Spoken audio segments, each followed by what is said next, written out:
Someone wronged you, someone betrayed your trust, took something from you, said something that still echoes in your mind months later. Maybe they humiliated you publicly, or worked against you quietly, or simply walked away when you needed them most. And now, somewhere inside you, there is a voice. It says, they deserve to suffer for what they did. It says, justice demands it. It says, if you do nothing, you are weak. That voice is ancient. It is older than philosophy, older than civilization. It is the voice of the wounded animal, coiled and waiting.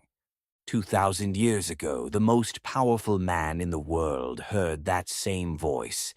His name was Marcus Aurelius. He was the emperor of Rome, 16 provinces, 1 million soldiers, absolute power over the lives of 50 million people. And he chose, again and again, never to seek revenge. Not because he was naive, not because he lacked the power, but because he had understood something about revenge that most people spend their entire lives missing. Today we are going to sit with that understanding. Before we understand what Marcus believed, we need to understand what he faced. Marcus Aurelius ruled Rome from 161 to 180 AD. By any measure, his reign was relentless. He spent the majority of his time not in the marble halls of the palace, but on the frontiers, cold, brutal, exhausting military campaigns along the Danube River. He buried several of his children. He watched plagues sweep through his empire, killing millions. He was surrounded by senators who plotted against him, generals who questioned him, and a co-emperor who was, by most accounts, everything Marcus was not: vain, self-indulgent, and politically unreliable. And yet, every night, no matter how brutal the day had been, Marcus Aurelius sat down and wrote. Not proclamations, not military orders, private notes to himself, a journal of reckoning, never intended to be read by anyone else. We know it today as the Meditations. He wrote, "You have power over your mind, not outside events. Realize this and you will find strength." The man who wrote those words was not writing from a place of comfort. He was writing from the edge of empire, in a military tent, surrounded by death and difficulty and betrayal, which is what makes what he wrote about revenge so remarkable. In 175 AD, while Marcus was away fighting on the northern frontier, something happened that would have destroyed a lesser man. A rumor spread that Marcus had died. Avidius Cassius, one of Rome's greatest generals, a man Marcus had trusted, a man Marcus had personally elevated to govern the eastern provinces, declared himself emperor. He was not a random rebel. He was not an outsider. He was a man who had broken bread with Marcus, a man whose family Marcus had shown kindness to, a man who, by every account, owed his position entirely to the emperor's trust. Marcus was not dead. He was very much alive. And now he faced a choice that would reveal everything about the kind of man he truly was. He could march east with his armies and crush Cassius, publicly, brutally, as a warning to anyone who might dare betray Rome's emperor again.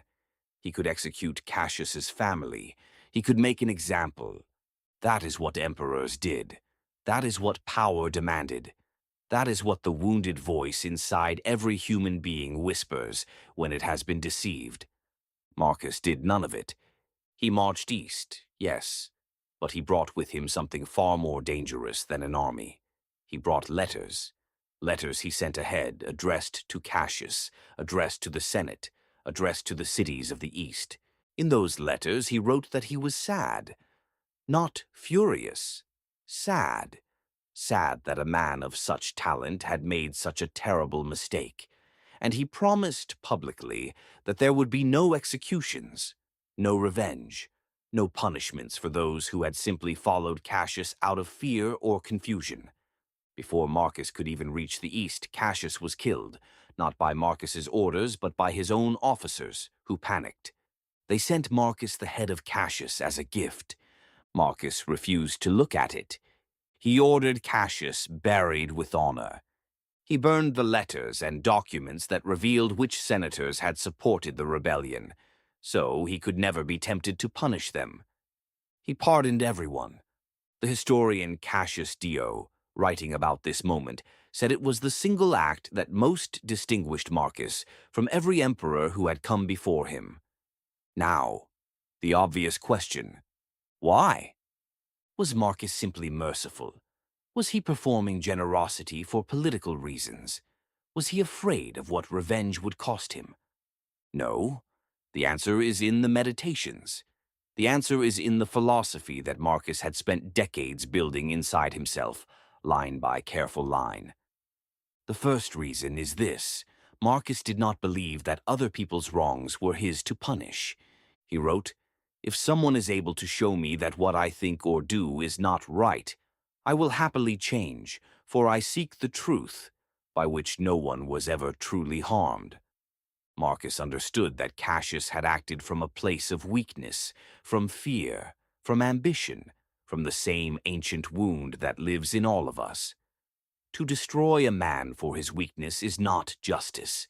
It is simply transferring suffering from one person to another while calling it something noble. The second reason runs deeper still. Marcus believed with absolute conviction that seeking revenge corrupts the person who seeks it. He wrote, "How much more grievous are the consequences of anger than the causes of it." When you pursue revenge, you do not become free. You become bound. You bind yourself to the person who wronged you with a chain you made yourself. Every day you spend planning how they will suffer is a day they continue to live in your mind, rent-free, stealing your peace, your energy, your present moment.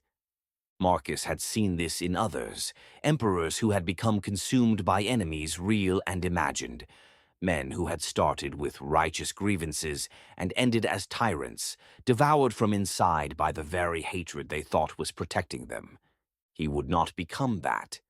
The third reason is the one that takes the longest to truly understand. Marcus believed that every human being, even the one who wronged you, is doing the best they can with the understanding they have. He wrote, "People exist for the sake of one another.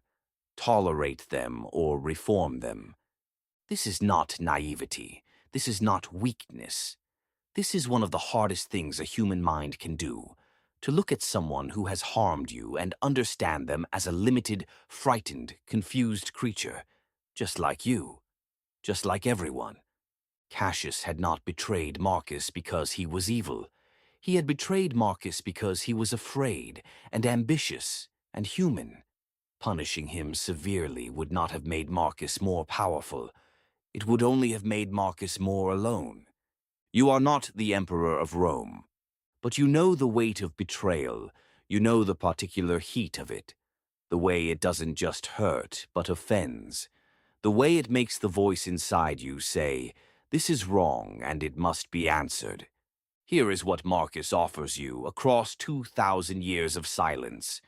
The first lesson: your reaction to being wronged is the only part of the story you control. Cassius chose to betray Marcus.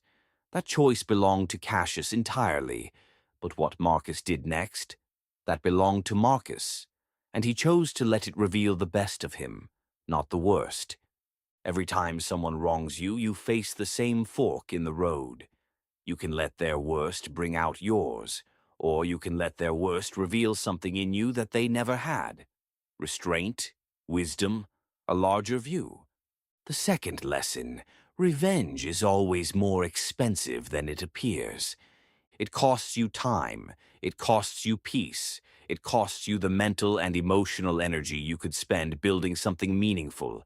It costs you, often, relationships and opportunities that have nothing to do with the original wound, and it rarely delivers what it promises. The satisfaction of revenge, when it comes at all, lasts minutes. The aftermath lasts years. The third lesson, and perhaps the most difficult, is this: the person who wronged you is not your enemy. They are a human being who failed, as human beings do. You have also failed people. Perhaps not in the same way, perhaps not as dramatically, but you have disappointed someone who trusted you. You have acted from fear when you should have acted from love. You have been the Cassius in someone else's story. To know this is not to excuse what was done to you. It is simply to see it clearly. And to see it clearly is the beginning of being free from it. On the night after he received the head of Avidius Cassius, Marcus Aurelius sat down and wrote. We do not know exactly what he wrote that night, but we know what he believed. We have his words.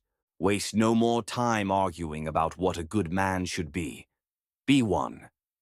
The most powerful man in the world chose, in his moment of greatest justification, to be good rather than right, to be free rather than feared, to let the wound close quietly, without ceremony. That is not weakness. That is the hardest, rarest, most enduring form of strength there is.